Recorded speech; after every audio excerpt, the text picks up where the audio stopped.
Bem-vindo ao Combate Blogs. Hoje vamos comentar a crise política em Portugal após uma semana muito agitada e com dias que podem ser de mudança já na semana que vem aí. Será que o Governo está prestes a cair? Para responder a essa e a outras dúvidas, tenho em estúdio os combatentes Rodrigo Moita de Deus, do blog 31 da Armada, o Nuno Ramos de Almeida, do 5 Dias, e o convidado, que já não é a primeira vez que vem cá, o André Abrantes do Amaral, do blog Insurgente. Mas antes de avançarmos para a crise política, não posso deixar de pedir a opinião às pessoas em estúdio sobre o ataque dos aliados à Líbia. Rodrigo, começo por ti. Não foi uma surpresa este ataque, de qualquer forma. Vimos primeiro uma avançada da França e depois os Estados Unidos a tomarem controle da situação. Como é que lês esta situação? Hoje brincava, em primeiro lugar, boa noite. Eu hoje brincava com o assunto porque na mesma semana em que o filho de Gaddafi denunciou que o presidente Sarkozy tinha sido financiado pelo regime líbio, a França apressou-se rapidamente a bombardear um país estrangeiro, que tem alguma graça, e obrigou todos os aliados a reagirem em cadeia. Os americanos, provavelmente para não perderem o comboio, trataram de rapidamente também se pôr em campo e tentar resolver o problema o mais rapidamente possível. De facto, a situação na Líbia, quando toda a gente dava o regime como de queda iminente, não é?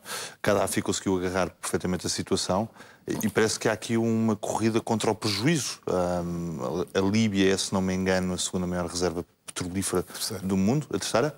A segunda mais barata, parece-me a mim, onde ainda há petróleo barato, porque se formos contar com o Brasil, a Venezuela, estamos a falar de petróleo que só compensa extrair acima dos $70 ou dos $80.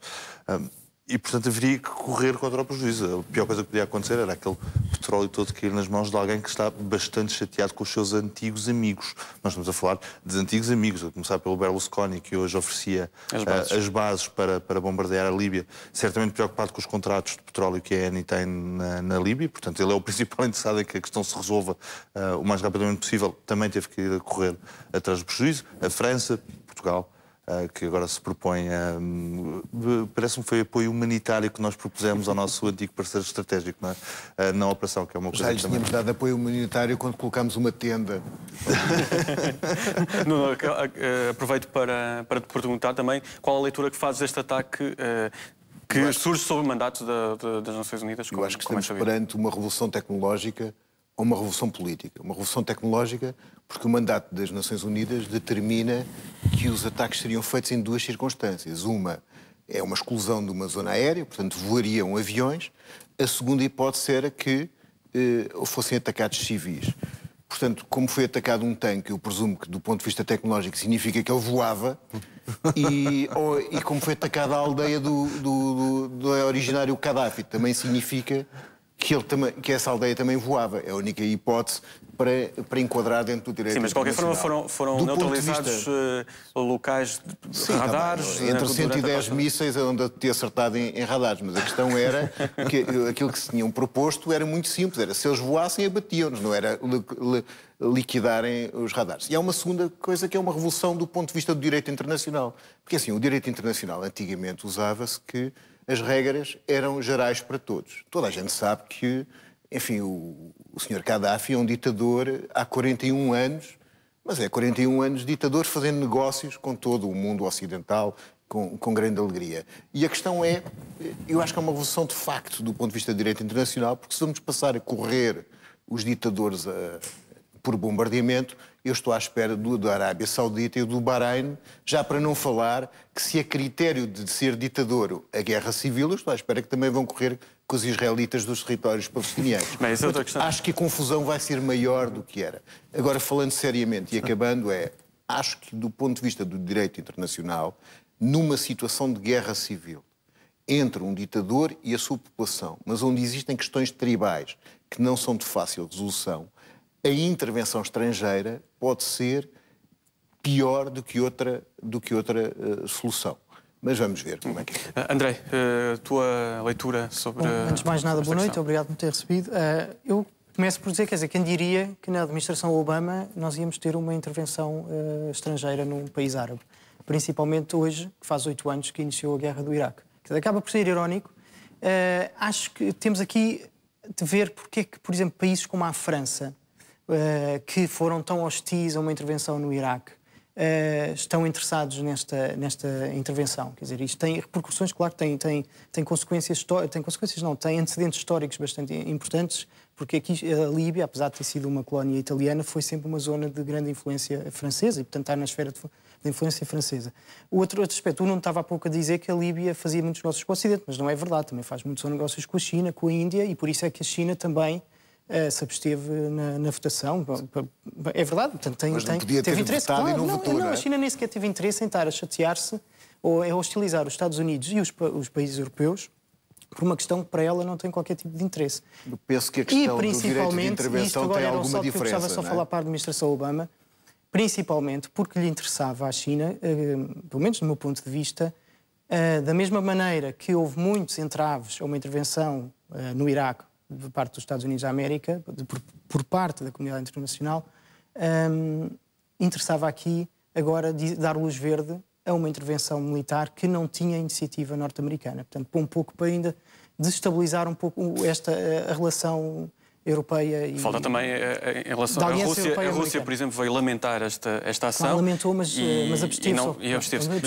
E a Alemanha veio dizer que não ia fornecer... A intervenção militar não está coberta ao nu. O que estava coberto ao nu era as zonas de exclusão aérea e era a não alteração, isto é, o não bombardeamento de civis. Quando tu tens uma guerra civil, tens civis e militares dos dois lados.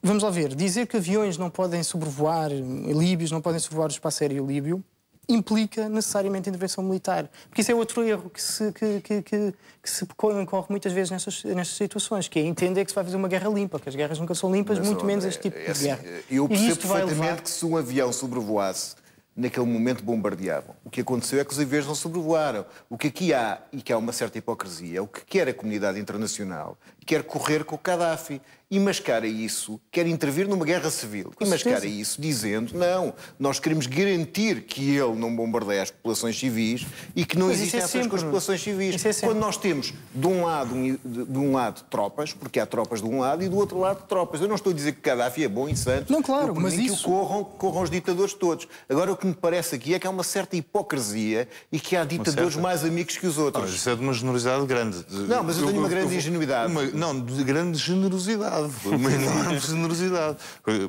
O problema, primeiro, não é um problema global, é um problema europeu. É um problema energético europeu. Tal como a Argélia, onde também havia problemas de insurreição, nunca mais ouvimos notícias da Argélia. Aliás, hoje mesmo o primeiro-ministro argelino veio anunciar reformas políticas. Importantíssimas reformas políticas, tenho a certeza. Mas é um problema energético. Portanto, o gás vem da Argélia para a Europa e serve para nós tomarmos banho de água quente. É simpático. O petróleo vem da Líbia, serve para nós andarmos de carro todos os dias. E é um problema europeu, não é um problema americano. E é um problema, sobretudo, francês, porque a França tem sempre... A França julga-se ainda julga-se ainda à Europa, não é? É aquela coisa extraordinária que eles têm de se julgarem os chefes aqui do continente. Agora, aqui o Nuno e o André têm os dois razão. Há aqui um pequeniníssimo pormenor. É que, de um lado, de facto, há um exército formal, do outro estão civis, supostamente insurrectos. Portanto, o bombardeamento de civis que a ONU acabou de permitir é o bombardeamento, é proibição de bombardear. Mas atenção que eu não estou a criticar a unidade do exército de Benghazi passou-se logo no início da insurreição para o lado dos insurretos. Portanto, existem. O problema que tu tens é que o exército líbio não é propriamente as unidades militares mais poderosas. Essas são aquelas que estão sob o comando dos filhos do Gaddafi, que são unidades informais ou políticas, porque as do exército passaram em grande parte para a revolta. E, portanto, tu tens neste momento uma guerra civil. Porquê que se aguenta o Gaddafi? Porque é uma questão tribal. Isto é, a tribo do Gaddafi e os que apoiam o Gaddafi sabem que se triunfar o resto são limpas do mapa. Portanto, quer dizer, daí a resistência. Quando se pensava que pelo movimento das populações aquilo era varrido facilmente, não está a acontecer. Com um problema que tu apontaste relativamente, que é interessante, que é, consta que tropas argelinas e sírias participam ao lado do Gaddafi, tal como no Bahrein, a repressão neste momento está a ser feita por tropas da Arábia Saudita. Isto é, os regimes que estão a seguir na escala do derrube das revoluções do dominó estão aprenderam com a experiência e estão a investir a parar isso. Mas já agora eu só gostava de fazer um pequeno comentário. Eu não estou nem sou contra nem a favor, acho que a situação é bastante complexa se estar contra ou a favor da intervenção militar. O que acho que é importante é chamar a atenção para um certo desgoverno que há da administração Obama, que começou a sua administração com o Nobel da Paz. Como Nobel da Paz, e não só isso, quer dizer, como políticas, por exemplo, a Revolução Verde no Irão, ele foi bastante reticente ao apoio, foi fazer uma visita a Hillary Clinton, a primeira visita que fez foi à Ásia e esqueceu só, não quis mencionar os direitos humanos na China e, no entanto, tanto no Egito como agora, está a reboque dos acontecimentos. E não deixa de ser também irónico que seja no Brasil, a terra do Lula, que ele faz uma declaração, ainda hoje, a favor de uma intervenção militar. Exatamente.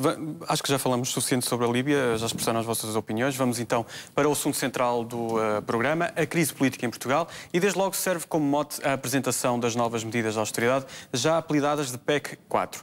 É a polémica da semana.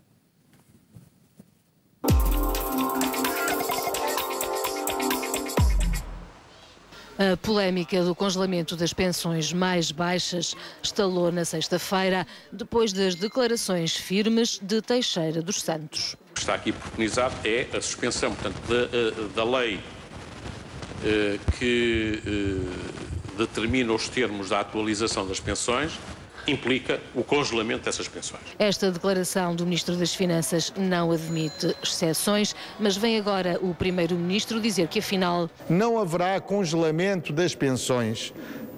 Haverá, isso sim, uma subida moderada das pensões mais baixas. Durante dias o assunto mereceu a atenção do cidadão comum, de políticos e comentadores, alguns que até são do Partido Socialista. A comunicação do Sr. Ministro das Finanças da passada sexta-feira ficará certamente para a história como a mais desastrada e desastrosa comunicação política que alguma vez foi feita em Portugal, se não mesmo no Hemisfério Norte. Criou a ideia generalizada de um conjunto de factos que agora temos vindo a perceber que são factos que não são reais. Nada que abale a confiança de José Sócrates no Ministro das Finanças. Não só tem toda a minha confiança, como o meu apoio e até com a minha solidariedade. E lamento muito esse equívoco que se gerou. O socialista António Costa já veio dizer que os equívocos graves de Teixeira dos Santos estão esclarecidos e diz também que é preciso baixar a temperatura política. As críticas de António Costa acentuaram a sensação de crise e nestes últimos dias têm surgido cada vez mais sinais de que o governo poderá mesmo cair. É a frase corrente por estes dias. Vamos então à análise da crise política. Rodrigo, quando estavas a ouvir estas declarações, contradições, o que é que sentiste? De facto, há aqui uma contradição ou não? Em primeiro lugar, dar os parabéns a António Costa. Deve ganhar uma medalha de mérito. Foi um belíssimo serviço patriótico. A frase de António Costa é na véspera do debate parlamentar e permite ao engenheiro José Sócrates dizer que afinal o Ministro das Finanças se tinha enganado. Portanto, foram todos a reboque, transformaram aquilo que era um problema de facto político num problema de comunicação. Pelo menos quiseram fazer esse esforço. Não, o Ministro é que não tem jeito para isto. Para falar com os portugueses, porque aquilo não era uma medida que estava prevista. Pois, mas estava prevista. Não só estava prevista, como ia ser implementada, não fosse o facto do Governo ter percebido, ai meu Deus, vamos cair. Por causa da história do congelamento das pensões, que é só uma das razões. Mas há milhares de outras. A começar pelo facto do Ministro ter confundido duas coisas que são completamente diferentes. Uma coisa é o PEC 4, 2012 e 2013. A outra coisa que o Ministro também falou na mesma conferência de imprensa ao abrigo do PEC 4 são as medidas de correção deste orçamento de 2011. Portanto, o próprio Governo reconhece, não uma vez por palavras, reconhece, bom, afinal o orçamento estava mal feito. Não vamos conseguir cumprir os objetivos, precisamos corrigir o orçamento rapidamente, porque Bruxelas nos manda corrigir o orçamento. Pelo meio disto tudo, conseguimos ter uma coisa extraordinária, que é pela primeira vez na história do país, temos números de execução orçamental bimensais, que é um facto absolutamente inédito, saídinhos fresquinhos do Excel do Ministro, como escrevi. Portanto, ele escreve as coisas e vêm os números. Quando, por exemplo, normalmente os relatórios de execução orçamental, aqueles mais fiáveis vêm 2 meses, 3 meses depois dos factos. Não, este agora foi 15 dias e estamos quase, tenho a certeza que antes do final do mês temos os dados de execução orçamental do próprio mês. Também vai ser outra coisa extraordinária. Mas Isto faz lembrar um bocadinho, para quem gosta de futebol e tem alguma memória, faz lembrar um bocadinho os últimos dias de Vali Azevedo no Benfica, na presidência do Benfica, em que anunciava os contratos de patrocínio com a IBM, não é? Depois punha os americanos a dizerem que sim, senhor, que patrocinavam. E o conjunto de trapalhadas é mais ou menos este. Espero que o fim não seja minimamente semelhante, porque levou algum tempo para recuperar o Benfica. Nuno, não és benfiquista, mas de qualquer forma... Não, e estou muito feliz porque já tenho a resolução para a crise. Quer dizer, os candidatos do meu clube, se somassem todos os gastos, acho que pagavam o problema desta... Está visto que és do Sporting. Não, sou do Sporting. Mas eu queria dizer o seguinte, que é, o que eu acho extraordinário é porque esta ideia de falta de comunicação, mas é muita falta de comunicação. Nós tivemos um ministro da Economia que nos disse que a crise tinha acabado em Portugal. Isto há uns tempos atrás. 4 PECs depois, isto é, 41 mil milhões de euros depois, a coisa agora vai se resolver. Qual é a nossa certeza que não vai haver o 5, o 6 e o 7?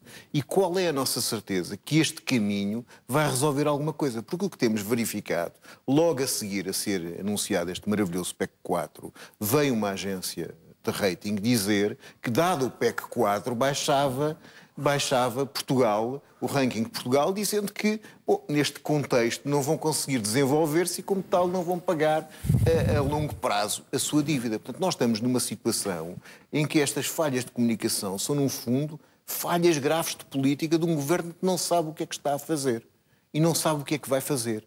E, portanto, está a reboque de uma política europeia que pode ser uma política favorável para alguns interesses da Alemanha, mas não é para a Europa mediterrânea, do Mediterrâneo. E não é para nós, de certeza. E quem está a pagar somos nós. Aliás, como escreveste hoje mesmo, Rodrigo, um governo com jeito para os números, 3 orçamentos e 4 PECs em 2 anos. Eu lanço uma ao André. André, o governo pode mesmo cair na quarta-feira, quando o PEC for à Assembleia da República? Eu quase que me atreveria a dizer que espero que sim, porque chegámos a um ponto... Eu acho que este governo gostava também de se ir embora. Mas sem o ónus de dizer que o FMI tinha entrado em Portugal ou seja, melhor, por culpa deste governo. Ou seja, arranjar um pretexto qualquer, e esse pretexto, não há melhor pretexto que apresentar umas medidas que dizem que são de austeridade, que têm o aval de Bruxelas e que depois os partidos da oposição não aprovam. E, portanto, criam uma dita crise política e ficam responsáveis pela intervenção do FMI em Portugal, e não um governo que governa há 6 anos. Eu acho que há aqui...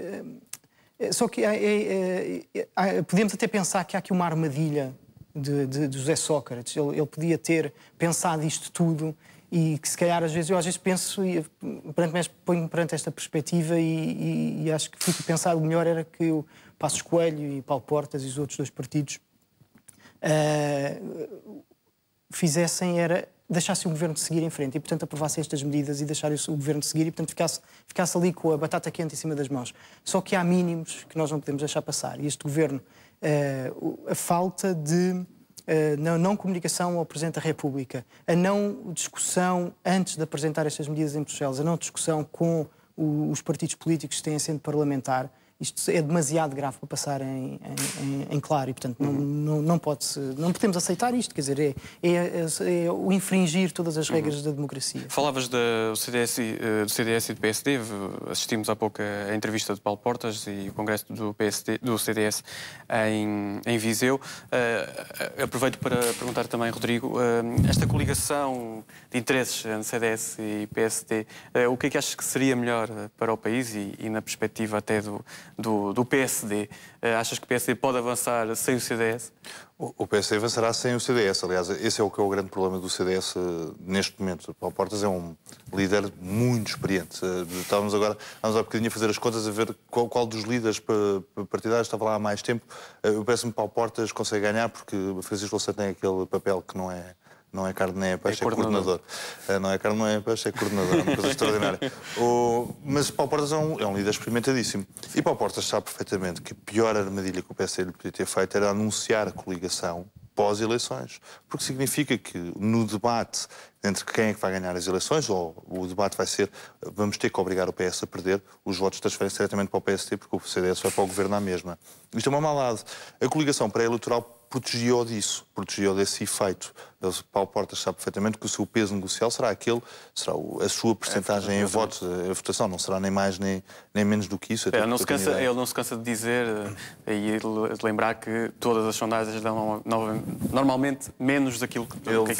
Fará esse discurso, mas será na noite das eleições que vamos ver qual é o peso eleitoral que ele terá numa futura coligação. A mim parece-me que Passos Coelho faz bem se quiser fazer um governo abrangente. Não é só com o CDS, é mesmo abrir o governo o mais possível à independência, dita, eu odeio esta expressão, sociedade civil. Mesmo que isso signifique que o partido perca peso dentro de um futuro governo. Não há mal nenhum relativamente a isso, mas o governo tem que ser o mais abrangente possível, porque parece-me que é preciso uma grande plataforma de interesse ali reunida para se conseguir resolver a maior parte dos problemas do país. Nuno, fazia também a pergunta, achas que o Governo vai cair nos próximos dias? E aproveito para também introduzir a questão. Hoje houve uma manifestação com muita gente na rua, organizada pela CGTP, uma semana depois de muitas milhares de pessoas também terem-se manifestado. Houve uma manifestação e outras cidades. Passou assim um bocadinho despercebida na comunicação social, foi aliás abafada por este acontecimento notável que é o Congresso de CDS, que nos fez estar acordados o dia todo. E eu quero dizer que, de alguma forma, há um drama bastante grande do ponto de vista político, que é, existe um descontentamento com o conjunto destas políticas e com o estado do país, mas esse descontentamento não tem uma expressão política e partidária objetiva da alternativa. Porque aquilo que vai acontecer é que um governo do PSD, chegado ao poder, vai ser, neste contexto europeu e neste contexto existente, obrigado a fazer as mesmas políticas, para além de que, tendencialmente, faz as mesmas políticas que o PS no governo. E, portanto, temos uma situação em que a esquerda do PS não aparece ao eleitorado como uma alternativa credível do ponto de vista eleitoral. Portanto, temos que a maior parte destes portugueses que estão na rua, a alternativa política que têm, infelizmente, parece ser fazerem a vida noutro país. Porque não temos conseguido, ou não se tem conseguido, criar alternativas a este tipo de políticas, que obviamente não passam apenas por Portugal, porque elas são determinadas pela Europa e que necessitam de uma outra aproximação e de uma outra ideia da economia. E afinal, contas, que papel é que o CDS pode ter em tudo isto? Paulo Portas reclama uma posição importante. Nuno Melo até veio dizer que o primeiro-ministro que o país merecia era o próprio Paulo Portas. É o sonho de Paulo Portas. Exatamente. Foi uma moção terna. Claro, mas é o sonho. Com direito a abraço. André, gostava também que refletisses sobre isso. Qual é o papel do CDS nisto tudo? Concordo com o que o Rodrigues disse, que comentou. Acho que o CDS, o papel que tem é, utilizando aquela expressão que o CDS odeia, é ser a muleta do PSD aqui. E esperar pelas eleições para ver qual é o peso que eles vão ter num futuro governo. Aquilo que depois, se o CDS entra ou não entra no governo, para mim até é um pouco indiferente. Eu acho que é importante é que o próximo governo perceba que não pode governar da mesma maneira que o governo socialista e até mesmo que a anterior coligação PSD-CDS. Acho que tem que haver uma mudança forte. Estás de acordo com o que disse o Nobre Guedes no Congresso? O Congresso Nobre Guedes defendeu que para sair desta crise era preciso, no fundo, que o PS, o PSD e o CDS se entendessem. Mas eu não acredito em nenhuma coligação com o Partido Socialista. Acho que há aqui... o problema que nós estamos a encarar hoje que é o desmantelamento do Estado Social. Porque o Estado Social, até podemos dizer que já estava desmantelado há muito tempo. Porque a premissa, o contrato social que foi feito, que era nós ajudarmos, quer dizer, a sociedade ajudar quem precisa, tudo isso já vai ser adulterado. Nós estamos a ajudar o governo a fazer negócios com uma série de grupos empresariais. E isso não é Estado Social. E como não é Estado Social, nós criamos um Estado que é monstruoso e que, para mascarar números de desempregados, começa a contratar pessoas para trabalhos que não são produtivos. Portanto, é preciso centrar o Estado Social naquilo que é mesmo essencial, que é ajudar quem precisa. E, nomeadamente, quem está desempregado ou quem tem poucas pensões ou pensões bastante baixas. Essas situações têm que ser protegidas. E achas que a solução agora, é um governo liderado por Paulo Portas? É um governo governado por Passos Coelho que repense as funções do Estado, mas de uma forma que o Nuno haveria de subir agora às paredes. Porque repensar as funções do Estado, reduzindo drasticamente as funções do Estado. Isso é motivo para outras conversas, com certeza terás mais oportunidades para vir cá. Muito obrigado pela vossa participação. Muito obrigado, Nuno. Foi assim mais um Combate de Blogs. Nós regressamos na próxima semana. Muito boa noite.